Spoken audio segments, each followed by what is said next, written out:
주내로 이곳에 서 있네. 주임제에 엎드려 절하네. 그 어느 것도 난 필요 없네. 주님만 경배해. 시간 우리의 모습을 걸어봅시다. 주님을 찾으시는 한 사람, 그 예배자 되기를 원합니다. 주를 위한 이곳에 예배하는 자들 중에 그가 찾으리 없어. 주님께서 슬퍼하시네.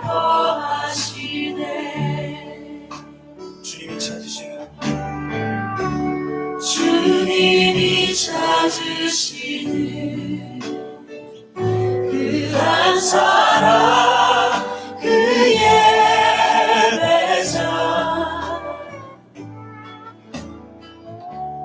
내가 그 사람 되기 간절히 주께 예배하네. 주내로 이곳에 서 있네. 주임제에 엎드려 절하네. 그 어느 것도 난 필요 없네. 주님만. 주일 예배에 오신 시원 가족 여러분들 환영합니다. 앞뒤 좌우에 계신 분들과 함께 인사하는 시간 갖겠습니다. 은혜로운 예배가 됩시다. 은혜로운 예배가 됩시다.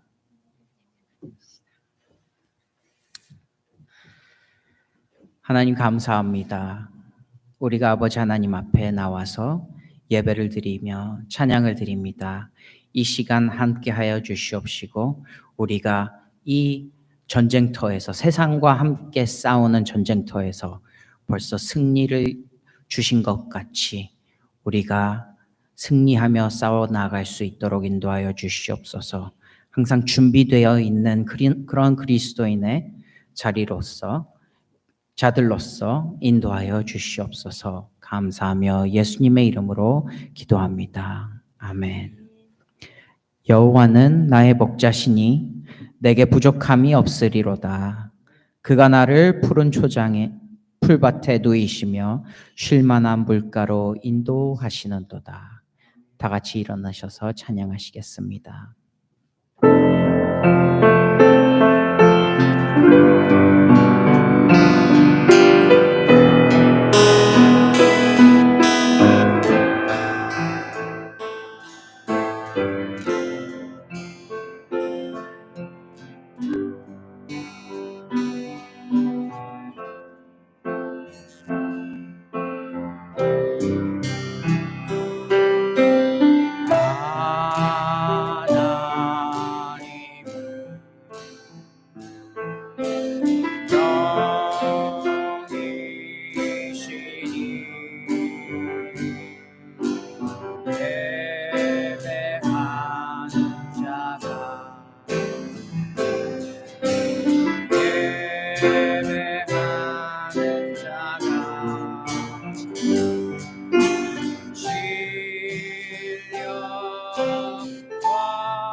하나님은 영이시니 하나님은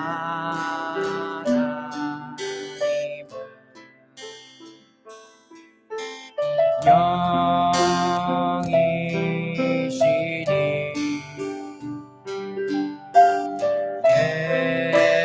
예배하는 자가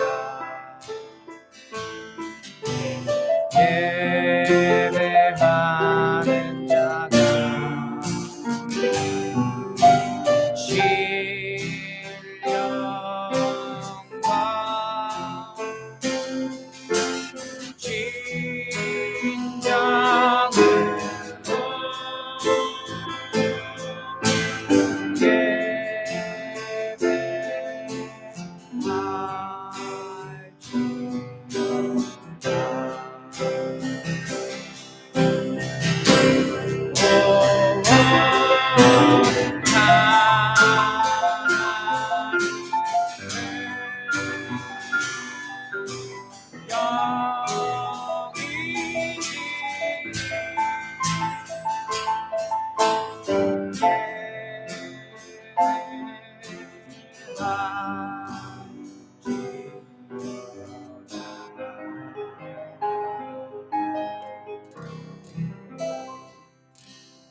예수로 나의 구주 삼고 성령과 비로소 거듭난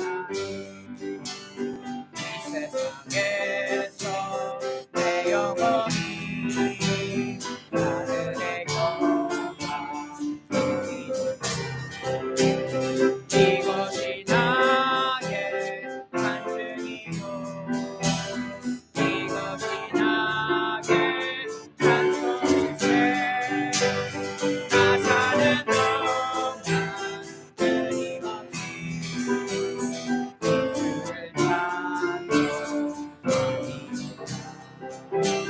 온전히 주께 맡긴 내 영 사랑의 음성을 전사의 왕래 하는 것과 하늘의 영광 이것이 나의 간증이요 이것이 나의 찬송일세 나 사는 동안 끊임없이 주를 찬송하리로다 주 안에 기쁨 누림으로 마음의 풍랑이 잔잔히 세상과 나는 않고 덮고 부족한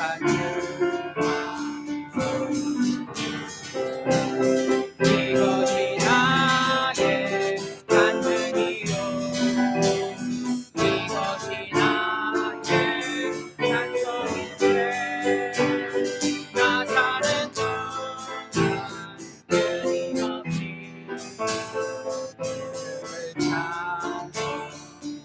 주 안의 기쁨 주 안의 기쁨 누림으로 마음의 풍랑이 잔잔하니 세상과 나는 않고 덮고 부족한 이것이 나의 간증이요 이것이 나의 찬송일세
증량 못할 채우시며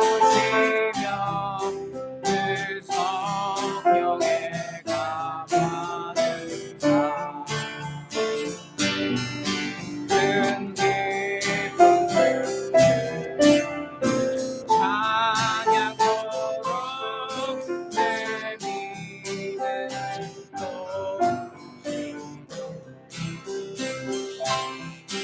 내 마른 땅에 종일 걸어가도 나 피곤치 아니하며 저 위험한 곳 내가 이르려면 큰 바위에 숨기시고 그 손을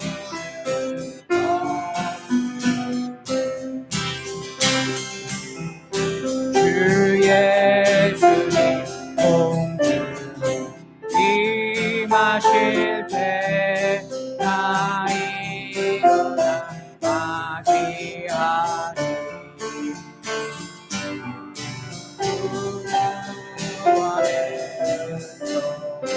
노래하리 저 천군과 천사와 내 마른 땅에 종일 걸어가도 나 피곤치 아니하며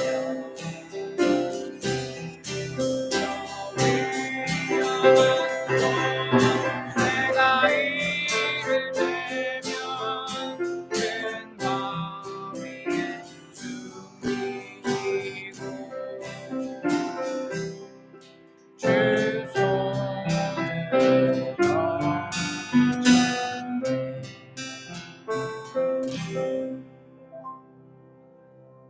주님 다시 오실 때까지 나는 이 길을 가리라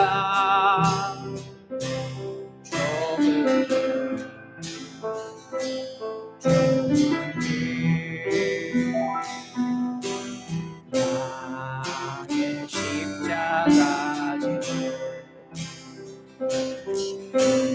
나의 가는 나는 주님을 보리라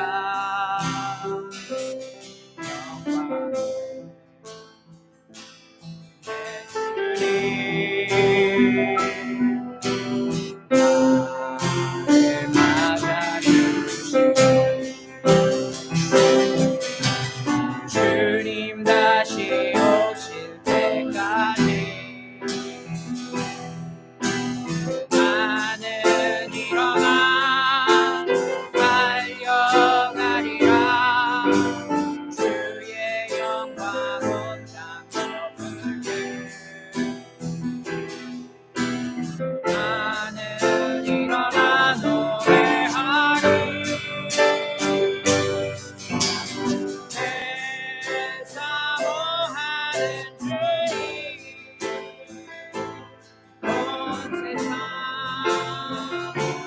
부르시라 내 사모하는 주님 영광의 왕이시라 주님 다시 오실 때까지 다시 오실 때까지 나는 이 길을 가리라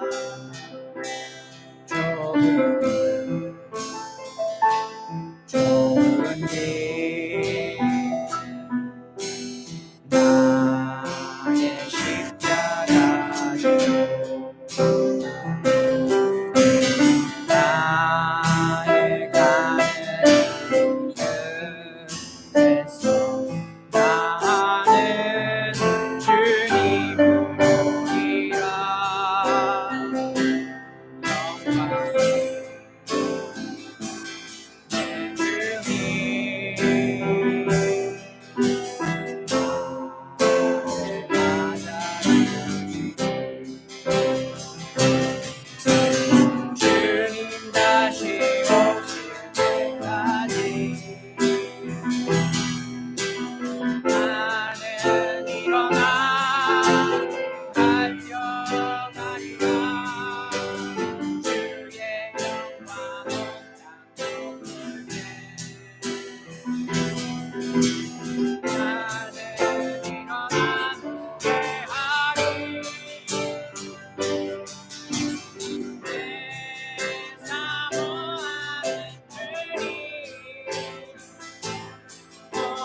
하나님 아버지, 감사합니다.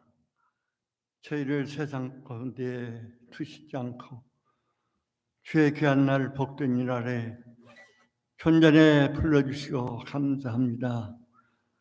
저들 세상 가운데 묻혀 있었던 모든 어지러운 생각과 저들이 잘못된 모든 흠집들을 주님 귀하신 그 보혈로 다 덮어주시고 이 시간 저희들 마음속에 오직 주를 향하는 그 간절한 마음으로 주를 사모하며 찬양 경배를 드릴 수 있도록 주께서 은혜를 허락하여 주옵소서.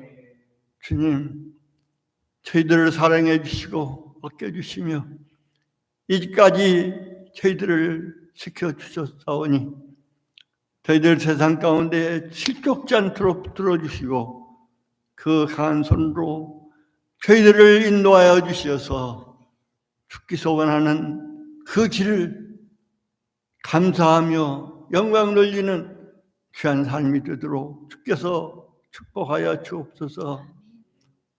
분명 주님께서는 뜻이 계셔서 불러주시며 주의 귀한 옥된 교회로 함께 할 수 있도록 은혜 주셨사오니 이 시간 주님께서 목사님을 통하여 주신 말씀에 저희들을 말씀에 흡족히 젖어 세상 살 때에 새 힘 받게 하시고 오랜 길 가며 그 길에 주가 합당하는 아름다운 열매를 거둘 수 있도록 주여 함께하여 주시옵소서.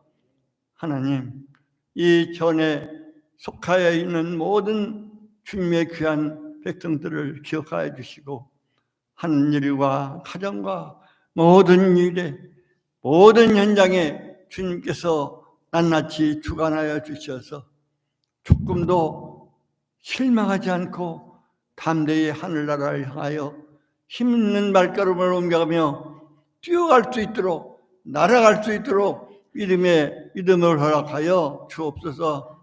하나님, 오늘 이 복된 이날 주님께서 예비하신 귀한 말씀으로 저희들을 새롭게 힘을 얻어서 정말로 우리 삶의 모든 과정을 빛나게 하시고 참으로 그 길을 통하여 하나님을 만나며 주의 말씀을 통하여 저희들 걷는 그 길에 함께 하심으로 모든 일 저희들의 현장 가운데에 낱낱이 함께하여 주시옵소서. 오늘 귀한 복된 일 아래 말씀을 준비하며 저희들의 영혼을 위하여 축복된 귀한 시간을 목사님을 통하여 주신 말씀에 특별히 하나님 함께하여 주셔서 저희들이 깨닫지 못하였던 것 새롭게 하시고 참으로 그 길을 향하여 가는 길이 새 힘 받으며 어두운 세상 밝게 살아가려는 아버지여 귀한 능력을 허락하여 주실 줄로 믿습니다. 말씀에 주어 준비된 그 말씀에 저희들이 새 힘 받아서 갈 때마다 하나님 만나는 사람 가는 길 모든 현장 속에 그 말씀이 살아 정말로 하나님이 원하시는 아름다운 열매가 60배 100배의 열매를 거둬가며 그 길을 향하여 가는 저희들에게 주님께서 보호하시고 인도하시고 날마다 함께 해주시는 그 증거가 날마다 삶에서 나타나도록 주어 인도하여 주옵소서. 이 시간을 기억하고 아직 참석하지 못한 발걸음도 주님께서 그 심령을 재촉하여 주시며 사정이 있어서 못 올 입장이 된 주님의 말씀 그 길에 하나님 함께 할 수 있는 온 성도가 되어서 참으로 시온 그리스도장 교회 이 지역의 모든 죽어져가고 어두워진 영혼들을 밝은 길로 인도하는 귀한 삶에 허락하여 주실 줄로 믿습니다. 모든 예배 절차를 주님께서 기억하시고 축복의 시간을 허락해 줄 줄 믿사오며, 주실 목사님 특별히 신원을 강건하게 기억하여 주시어서 그 말씀을 전하는 것이나 세상 가운데 모든 흑암의 권세를 완전히 무너뜨리고 온전히 주님의 귀한 말씀을 전할 때마다 세임 주시고 능력과 권능을 허락해 주시옵소서. 모든 것 감사드리며 예수님 이름으로 기도하옵나이다. 아멘.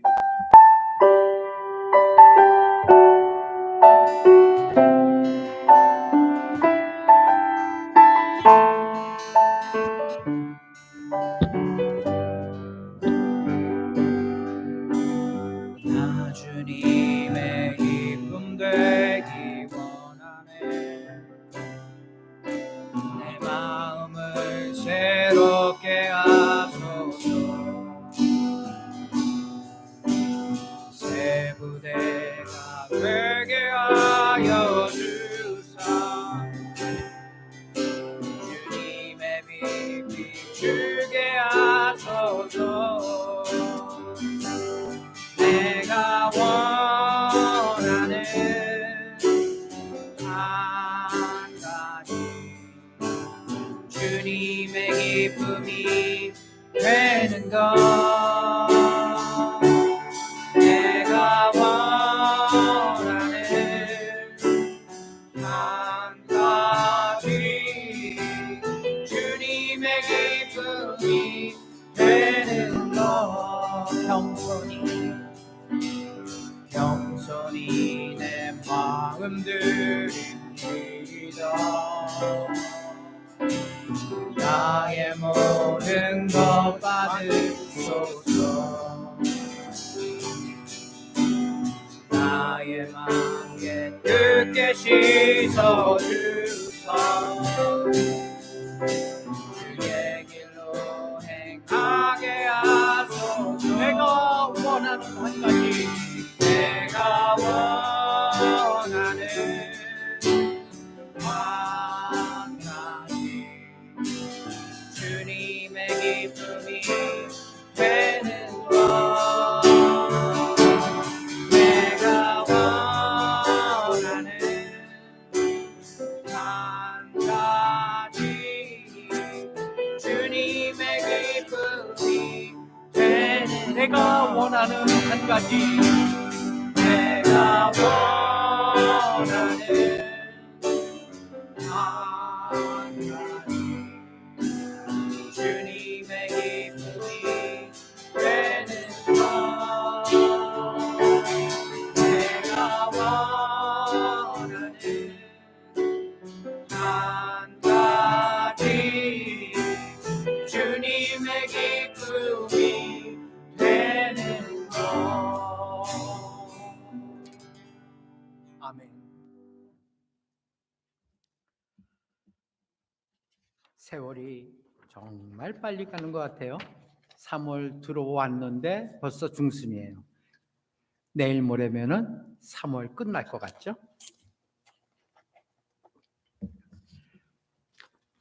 유수와 같은 세월 속에서 좀 더 하나님 앞에 내가 원하는 한 가지, 주님과 함께 더 가까이 가는 것 늘 기도하시길 바랍니다. 오늘도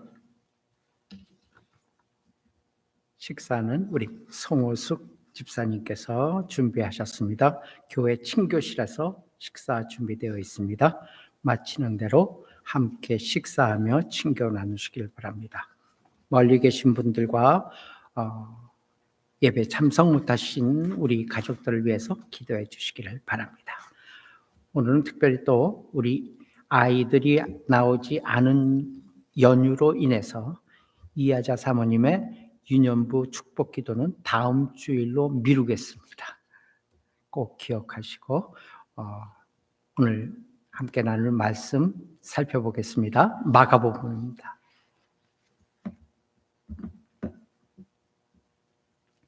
마가복음 1장 29절로부터 34절. 오늘 말씀은 가정 변할 수 있다, 이런 제목으로 함께 살피겠습니다. 29절입니다.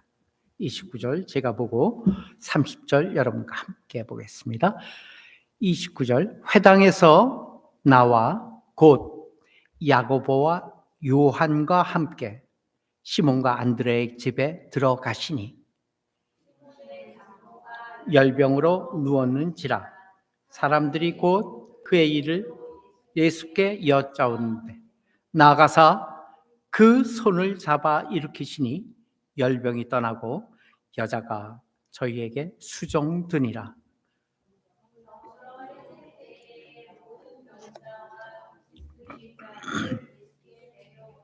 온 동네가 문 밖에 모였더라. 다 같이. 예수께서 각색 병든 많은 사람을 고치시며 많은 귀신을 내어 쫓으시되 귀신이 자기를 알므로 그 말하는 것을 허락지 아니하시느니라. 아멘.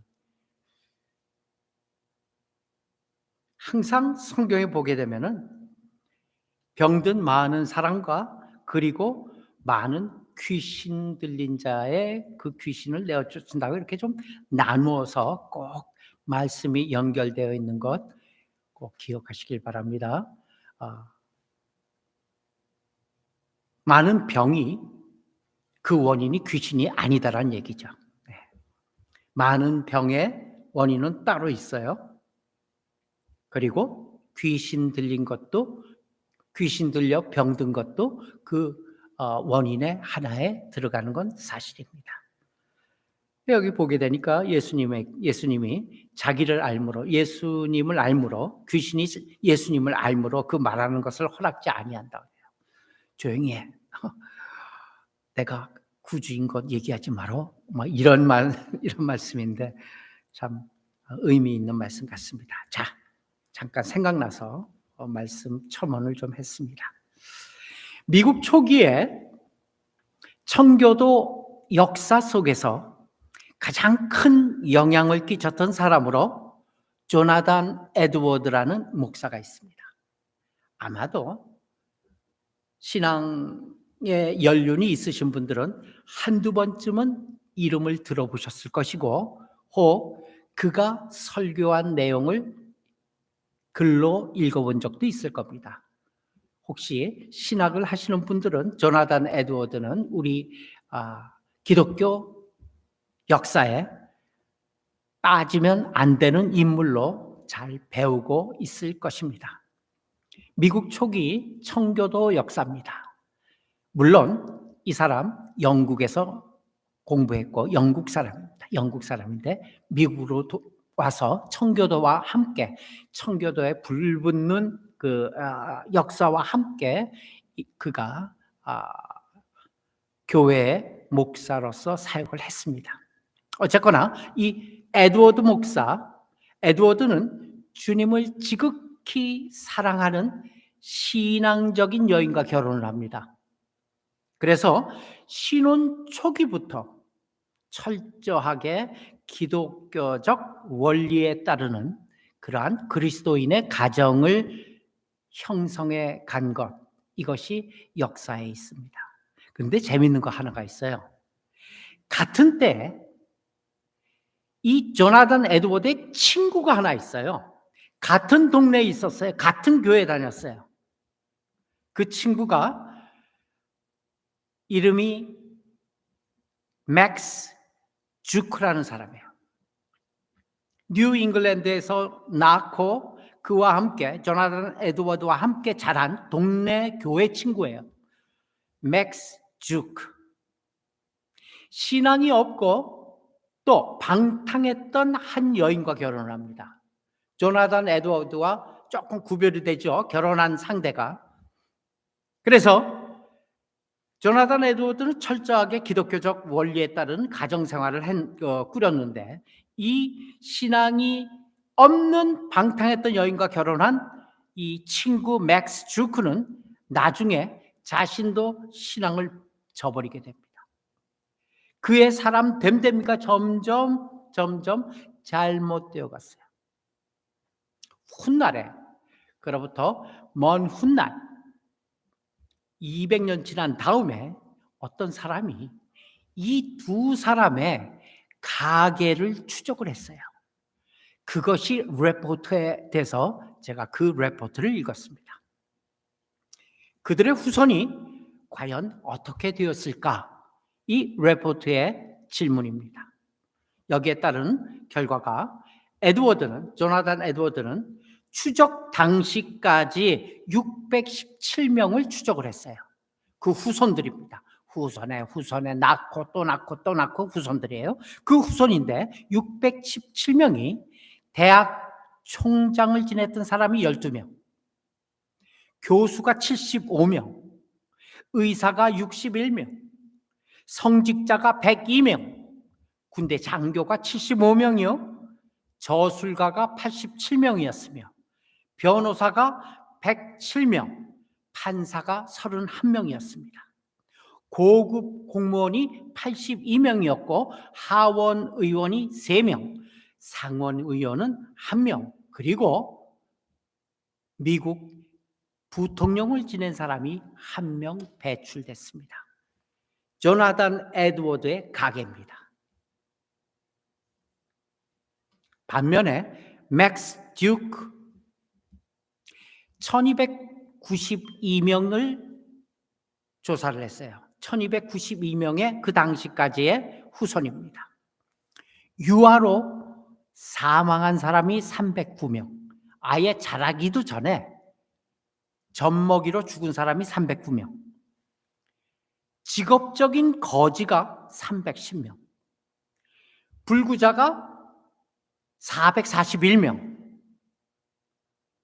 매춘부가 54명, 도둑이 67명, 나머지 그럭저럭 한 사람이 38명이었어요. 이것은 하나의 극단적인 예일지 모릅니다.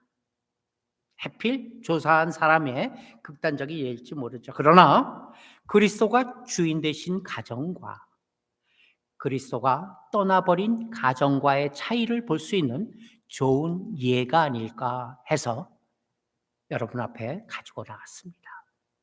그럼 우리들의 가정은 과연 어떤 미래를 가져오게 될까? 한 번쯤은 궁금해야 할 그러한 주제입니다. 오늘 이 땅에서의 위기는 가정의 위기입니다. 이곳 미국이나 우리가 떠나온 한국이나 예외 없습니다. 모든 문제의 시작은 가정에서 출발하기 때문에 그렇습니다. 그래서 가정의 위기입니다. 사회의 위기는 곧 가정의 위기로부터 시작됐다 이 얘기죠. 물론 그리스도인의 가정에도 문제는 있어요. 그러나 예수를 제대로 모시는 순간부터 그 가정은 문제를 해결하고 화목한 가정으로 바꾸어지는 것을 우리 주변에서 많이 볼 수가 있습니다. 바로 오늘 본문에 등장하는 베드로의 가정 마찬가지입니다. 근심거리가 있었어요. 베드로의 가정, 비록 그는 그 한 몸 하나님의 일에 헌신을 했지만 문제가 전혀 없었던 것은 아니에요. 그것은 바로 읽은 대로 장모의 질병이었습니다. 그러나 때로는 문제를 어떻게 처리하느냐에 따라 그 문제가 복의 원인이 되기도 합니다. 그럼 베드로는 오늘 이 문제를 어떻게 해결했는지 살펴보면서 은혜를 나누고자 합니다. 29절에 먼저 보게 되면은 예수님께서 회당에서 나와 야고보와 요한과 함께 시몬과 안드레의 집에 들어가십니다. 베드로가 예수님을 자기 집에 초대한 것이죠. 유대인의 명절인 유월절 행사를 마치고 유월절 식사를 하기 위해서였습니다. 그런데 그 집에는 문제가 있었죠. 베드로의 장모가 열병으로 걸려 누워 있었던 것이었습니다. 이 열병에 대해서 누가복음 4장 38절에서는 이렇게 기록되어 있습니다. 한번 가봅시다. 누가복음 4장 38절입니다. 시작. 회당에서 나가사 시몬의 집에 들어가시니 시몬의 장모가 중한 열병에 붙들린지라 사람이 저를 위하여 예수께 구하니라고 기록되어 있습니다. 어디에 그렇게 되어 있죠? 누가는 직업이 뭐죠? 그렇죠. 의사가 진단한 이 장모의 열병은 어떤 형편이었다고요? 중한. 예, 맞습니다. 상당히 오랫동안 심한 열병을 앓고 있었다는 것이 누가에 의해서 기록되어 있습니다. 그냥 열병이 아니란 얘기예요. 열병 하게 되면 요즘 말로 뭐죠? 감기 말고 화병? 말라리아 뭐 이런 거겠죠. 열병. 계속 떠는 거예요. 계속 추운 거예요. 열병의 제일 치명적인 것이 무엇인지 아세요? 딴 데로 조금만 또 가네. 열병의 가장 치명적인 것이 더울 때예요. 더울 때. 더우면은 정신 못 차려요. 열병은. 열병 환자는 어떻게 해야 돼요? 욕조에다가 얼음 꽉 채워갖고 그 안에 집어넣어야 돼요. 그래야지만 열이 까시면서 뭐 이런 치료 과정을 거쳐요. 그런데 그때 당시에는 무슨 얼음이 있었겠어요? 뭐가 있었겠어요? 중한 열병입니다. 베드로의 장모는 상당히 오랫동안 이 심한 열병을 앓고 있었어요. 그동안 백약이 무효했고 대책 없이 그냥 요행만 바라고 있었습니다. 더운 지방에서는 잠깐 말씀드렸다시피 이 열병이 치명적인 병이 됩니다. 그런데 이 열병은 대부분 열대에서 옮겨요. 열대 말라리아라든가 이러한 병들, 모기에 의해서 옮기죠. 막 떨어요, 추워서. 제가 과거에 저는 열병에 걸린 적이 없는데 저 뒤에 앉아 있는 우리 박 집사가 열병으로 고생한 적이 있습니다. 얼마나 추워하든지 발이 달달달달달 떨려요. 이알에 가서요, 병원에서 그 아마존에 선교 갔다가 걸렸습니다. 굉장히 이 열대 지방의 아마존이라든가 이런 데 선교 갈 때는 뭐 맞죠? 주사. 네. 그런데 안 맞고 갔었어요. 그래서 아주 고생한 적이 있습니다. 열대 지방에서 이 열병이 치명적인 병이 돼요. 걸리면 회복되기가 어렵고 죽기가 오히려 쉽습니다. 그러니 베드로에게 있어서는 큰 걸림돌 아니겠습니까? 물론 그의 아내에겐 더없이 큰 부담이죠. 이런 가운데서 베드로는 예수님과 그 일행에게 유월절 식사를 대접하기 위해 그들을 초대했다는 사실입니다. 그냥 쉽게 지나갈 문제 아니죠? 그때 베드로의 가정이 이 어려운 사정을 잘 아는 어떤 사람이 장모의 열병에 대해서 예수님께 얘기하죠. 예수님은 장모에게 가서 손을 잡아 일으켜 세웁니다. 즉시 열이 떠나고 병 나은 장모는 즉시 일어나 예수님의 일행을 섬겼다 하는 것이 오늘 본문의 요점과 흐름의 정리입니다. 이제는 그런 분위기를 아셨죠? 자, 여기서 우리는 몇 가지 중요한 사실을 봅니다. 첫 번째, 베드로는 자기 가정에 말 못할 아픔이 있음에도 불구하고 예수님을 자기의 구차한 가정으로 초대했다는 사실입니다. 그리고 예수님이 그 가정에 들어오시면서 오랫동안 베드로 가정을 근심시켰던 그 문제가 해결되었다는 사실입니다. 예수님이 그 문제를 처리해 주셨기 때문이죠. 자, 한번 우리 쪽으로 이 문제를 가져와 봅시다. 대부분 사람들은 가정에 문제가 있으면은 어때요? 숨기려 합니다. 안 그렇습니까? 마치 아무 일도 없는 것처럼 지내려 합니다. 왜냐하면 가정에 대해 얘기하는 것은 자기의 속을 보이는 것이다, 이렇게 생각하기 쉽기 때문입니다. 그래서 가정에서 무슨 일이 있어도 밖에선 아무 일도 없는 듯이 살려고 하는 것이 현대인들의 특징 아니겠습니까? 때론 이런 문제로 기도를 부탁하는 것조차도 사실 수치스럽게 여기는 경우가 많이 있습니다. 우리 신앙인들 사이에서 말입니다. 흔히 볼 수 있는 일반적인 경우라면 베드로는 예수님께 이렇게 말했을 것입니다. 주님, 주님을 대접하고 모시고는 싶습니다. 그러나 저희 가정에 좀 말 못할 형편이 있어서 못하겠습니다. 다음에 한번 꼭 모실 테니까 이번만큼은 다른 사람 집에서 식사하십시다. 그러나 베드로는 그렇게 얘기하지 않았어요. 어려움도 있었겠죠. 많은 주님을 모시는데 주저하지 않았습니다. 혹 지금이야말로 예수님이 우리 집에 꼭 필요한 시간이다 라고 생각했기 때문일까요? 모르겠습니다. 성경에 없는 내용이기 때문에 우리들의 상상에 맡깁시다. 그렇습니다. 우리는 대개 어려움이 있으면 숨기려 합니다. 이렇게 말합니다. 지금은 때가 아니야. 스스로 이렇게 다짐하죠. 문제가 해결되면 그때는 내가 열심히 하나님을 믿어야지. 우리들의 대부분의 고백이요, 우리들의 대부분의 생각 아니겠습니까? 그렇지 않습니다.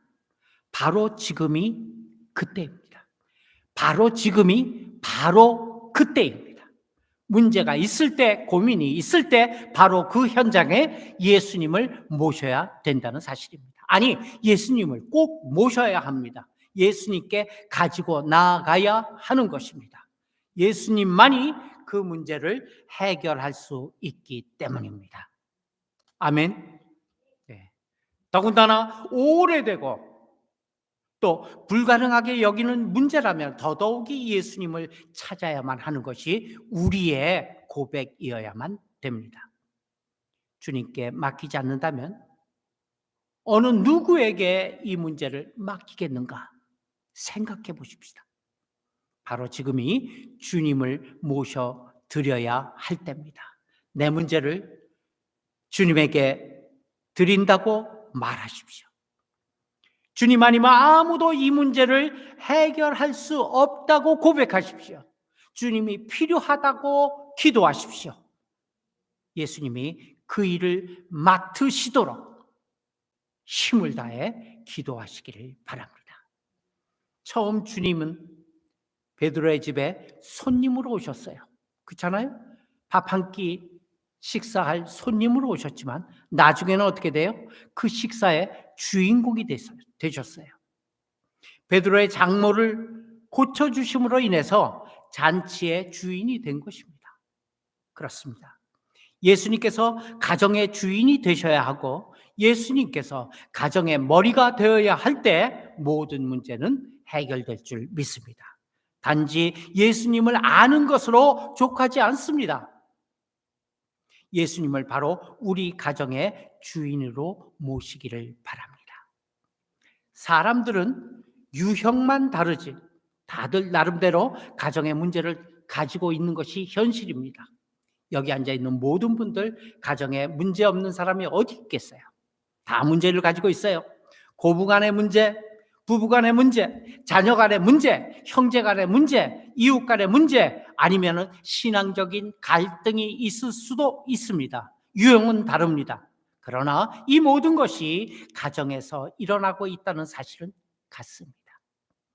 그리고 가정에 주님을 모셔드리면서 이 모든 문제가 해결되는 것입니다.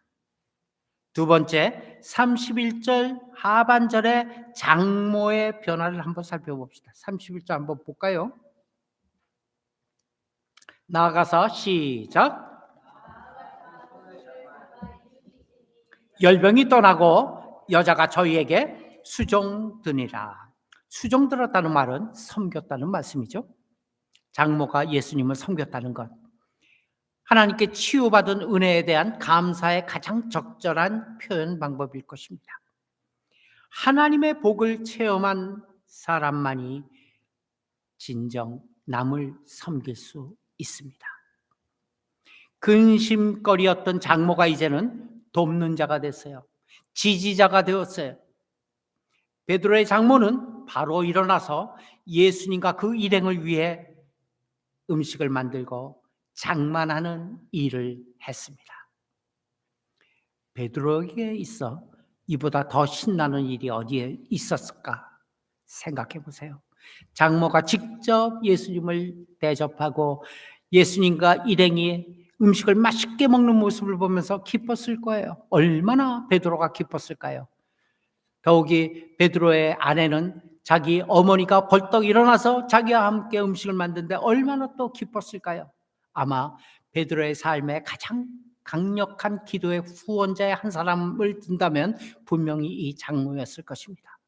나중에 베드로는 아내와 함께 전도 여행을 다녀요.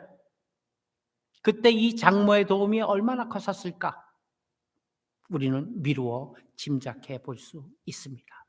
사실 가족 중 많은 사람이 신앙생활을 반대하는 이유는 예수님을 제대로 만나지 못해서입니다. 가족 다가 교회 나오지 않고 헤어져서 남편은 교회 나오는데 아내는 집에 있거나 아내는 교회 나오는데 남편은 다른 일을 하거나, 얼마나 불행한 이유입니까? 그 이유가 뭘까요? 예수님을 제대로 만나지 못해서입니다. 일단 예수님을 제대로 만나면 그들이 변해서 신앙의 반대자가 아니라 오히려 적극적인 후원자, 적극적인 동력자가 될 줄 믿습니다. 혹시 가족 중에 안 믿는 부모나 자식 혹은 친척이 있어 그것 때문에 고통하시는 분이 계신다면 걱정하지 마십시오. 그들이 예수를 잘 몰라서 그런 것이지 알고 나면 믿지 않을 수 없을 것입니다. 더구나 가장 강력한 후원자여 지지자가 될 것입니다. 그러니 절대 포기하지 마시길 바랍니다. 소망을 갖고 믿고 기도하며 전하면 하나님께서 반드시 놀라운 결과를 보여주실 줄 믿습니다. 세 번째 살펴봐야 될 것은 변화가 여기서 끝이 아니더라고요. 여기서 끝나지 않았습니다. 그 집이 바로 그 마을 전도의 기지가 되었다는 사실입니다. 32절, 33절 살펴봅시다. 시작. 저물며 해질 때 모든 병자와 귀신 들린 자를 예수께 데려오니 온 동네가 문 앞에 모였더라. 온 동네가 문 앞에 모였더라. 할렐루야. 온 동네가 몇 명인지는 기록되어 있지 않습니다. 그것이 50명이면 어떻고 100명이면 어떻고, 아니 10명이면 어떻습니까? 온 동네가 다 모였다는 사실입니다. 예수께서 베드로의 장모를 고치셨다는 것을 들은 마을 사람들 전체가 해질 때 유월절이 끝나자 모든 병자들과 귀신 들린 자 다 데리고 베드로의 장모 집에 몰려왔습니다. 예수께서는 그 집에 머무르고 계시기 때문입니다. 33절에 보게 되니까 뭐라 그래요? 온 동네가 문 앞에 모였더라 합니다. 베드로의 집 앞에 온 동네 사람이 장사진을 치고 몰려 들어온 모습을 상상해 보시길 바랍니다. 마을에 소동이 일어난 것입니다. 예수님을 초대했던 베드로의 가정에 그 믿음의 문이 이제 온 마을 사람들을 초대하는 선교의 문이 됐다는 사실입니다. 아마 베드로의 장모의 병이 오래되었고 매우 심각해서 모든 사람들이 다 알고 있었던 터이고, 그 어려운 질병이 떠나고 회복되기 힘들 것이라고 했던 그 생각이 떠나버리기 때문에 예수님께서 오셔서 고치셨다는 얘기를 듣고는 마을 사람들이 다 뒤집어져서 몰려 들어왔다는 사실입니다. 34절 보게 되니까 시작. 예수께서 각색 병든 많은 사람을 고치시며 많은 귀신을 내어 쫓으시되 귀신이 자기를 알므로 그 말 하는 것을 허락지 아니하시니라 했습니다.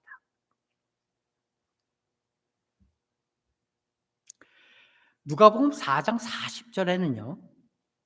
이 사건을 이렇게 기록해 놓고 있습니다. 가봅시다. 해질녘에 시작.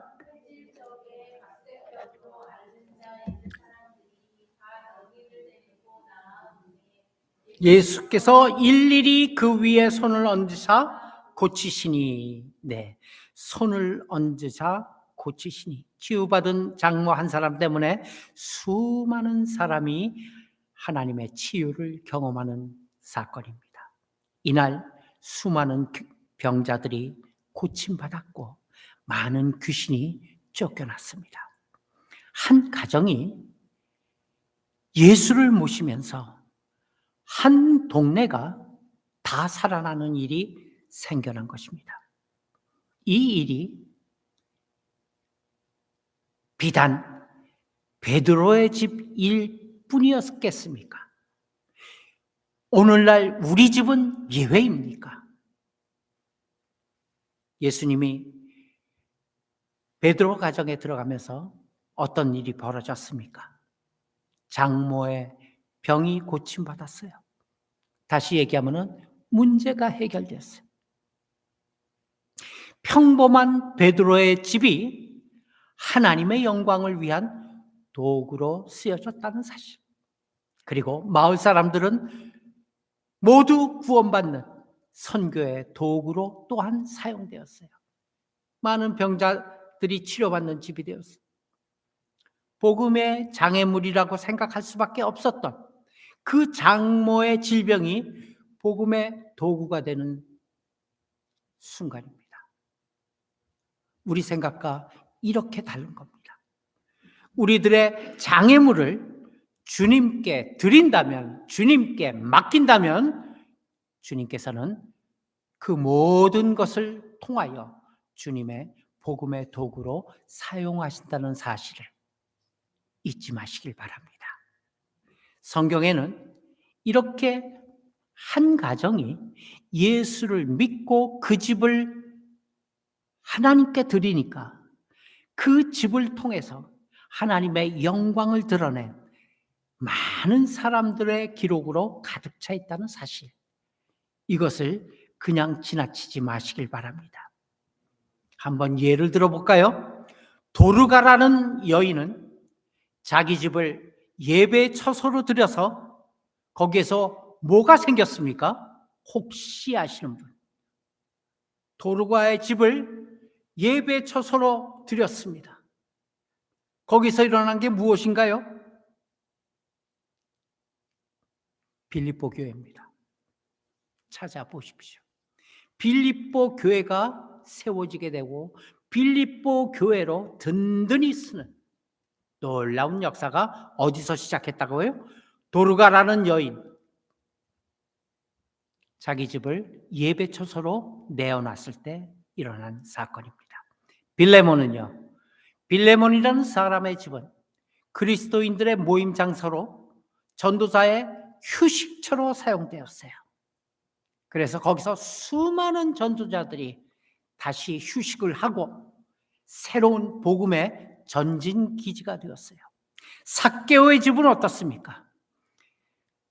같은 세리나 죄인들이 구원받는 도구로 쓰임받았다는 것 우리가 놓치면 안 돼요.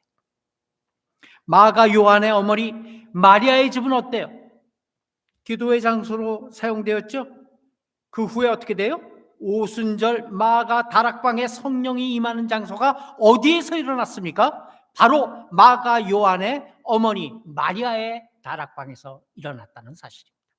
엘리사는요, 수넴 여인의 집에서 쉬면서 영적인 충전을 다했고 그 후에 엘리사는 큰 사역을 감당하게 됩니다. 고넬료라는 로마 군대의 백부장은 어떻습니까? 온 가족과 친척을 모아놓고 베드로 사도를 초청해서 하나님 말씀을 듣게 했어요. 그러다가 모두가 성령의 충만을 받는 역사가 바로 고넬료 로마 군대 백부장의 집에서 일어났습니다.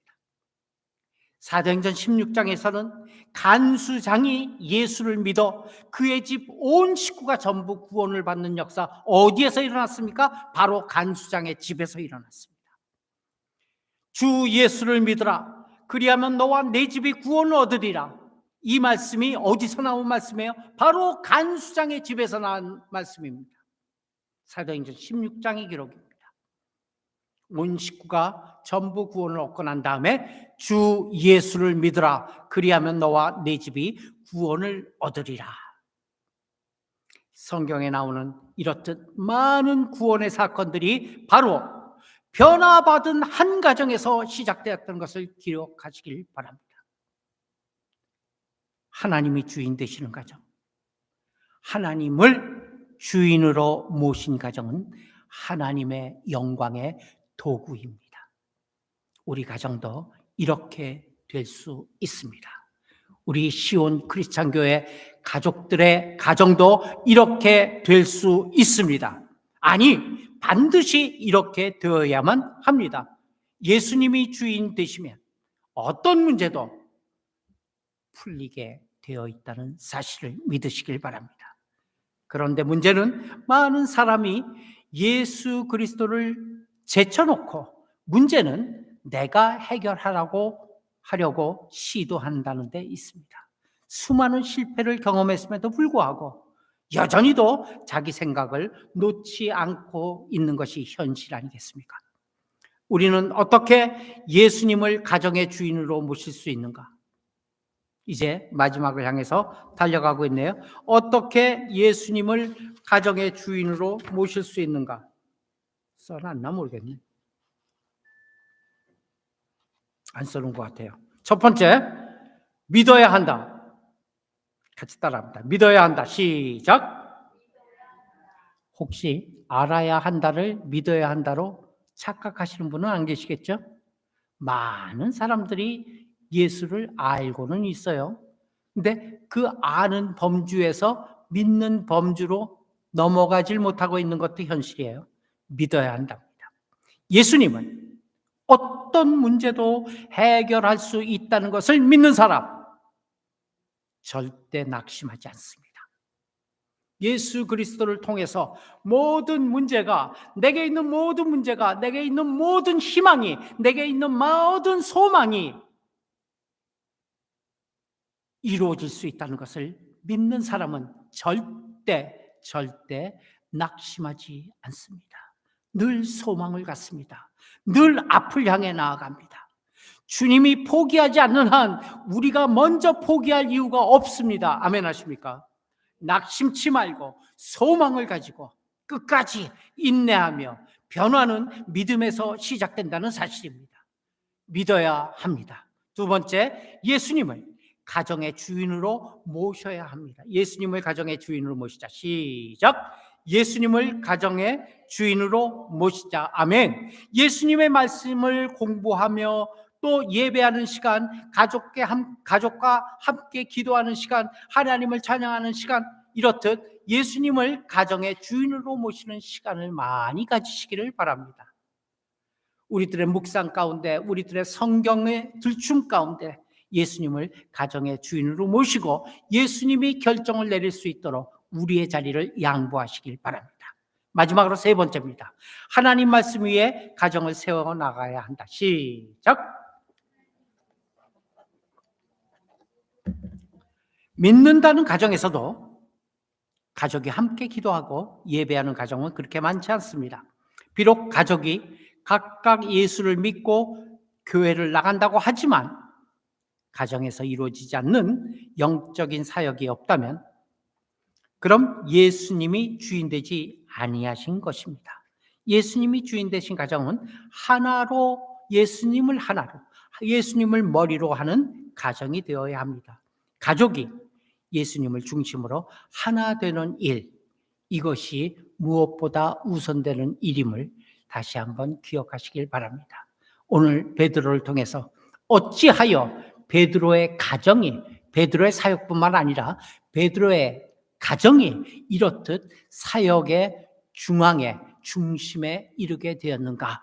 바로 베드로가 한 결정 하나입니다. 어렵지만, 힘들지만, 아직 그럴 처지가 안 되지만, 구차하지만, 그럼에도 불구하고 예수님을 집으로 모셨던 그 한 결정이 온 마을을 예수 믿는 마을로 변화시킨 이 전도의 놀라운 열정, 이 전도의 놀라운 결과는 바로 예수님께서 그 가정에 들어가 그 가정의 머리가 되시고 그 가정의 모든 아픔과 어려움과 문제들을 해결한 이후에서 시작되었다는 것을 꼭 기억하시길 바랍니다.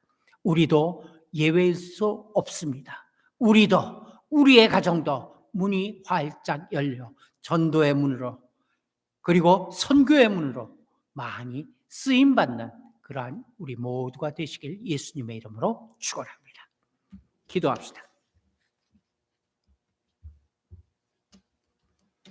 하나님은 우리 좋으신 아버지, 우리에게 많은 사건들을 곁에 두시어 이 사건들로 말미암아, 이 어려움들로 말미암아, 이 문제들로 말미암아 우리가 다시금 영적으로 각성되고 영적으로 새로워지고 또 영적으로 치유된 가정 되고, 그리고 그 가정의 문을 통하여, 그 가정의 소문을 통하여 많은 이들에게 예수 그리스도를 전하는 놀라운 사건을 우리의 눈앞에서, 우리의 말씀 앞에서 보게 하심을 감사합니다. 이렇듯 이러한 사역이 오늘 우리 시온 크리스찬 교회 곳곳마다 또 가정마다 이루어지기를 간절히 바라고 원합니다. 하나님께서 감동되는, 그리하여 문을 여는, 빗장을 여는 모든 가정마다 하나님 책임지시고 문제를 해결해 주심과 동시에 그 가정을 통하여 많은 영혼들을 구하는 놀라운 역사 있게 해 주옵소서. 감사하며 예수님의 이름으로 기도합니다. 이어서 기도합니다. 좋으신 아버지, 우리가 하나님 앞에 예배 나올 때 빈손 들고 나오지 아니하도록 하나님 우리에게 감동 주시고 우리에게 물질 주시어서 물질로 말미암아 감사의 예물 드림을 감사합니다. 드린 예물 위에 하나님께서 놀라운 역사가 이루어지시기를 원하며, 또 11조의 예물로 하나님께 나온 귀한 손길들 위에 아브라함의 후손의 약속들 하나님 잊지 말고 이루어 주옵소서. 여러 가지 기도의 제목을 놓고 드린 손길도 있습니다. 아버지 하나님 받으시고 아버지 하나님의 때에 아버지 하나님의 기도에 응답이 있기를 원합니다. 물질이 쓰이는 곳곳마다 하나님의 영광 나타나기를 원하며 예수 그리스도의 사랑으로 쓰여지기를 원합니다. 예수님의 이름으로 기도합니다. 아멘. 다 자리에서 일어나십니다.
이제는 우리를 사망에서 영생으로 구원하신 우리 구주 예수 그리스도의 무한하신 은혜와 하나님 아버지의 만극하신 사랑과 성령님의 감화, 감동, 교통 충만한 역사가 오늘 다시 한번 내가 오늘의 베드로가 되어 가정이 열리고 복음이 열리고 전도의 문이 열리기로 다시 한번 마음에 작정하고 성전문 나서는 우리 시온 크리스찬 교회 온 성도들 머리머리 위에 이제로부터 영원까지 함께 계실지어다. 아멘.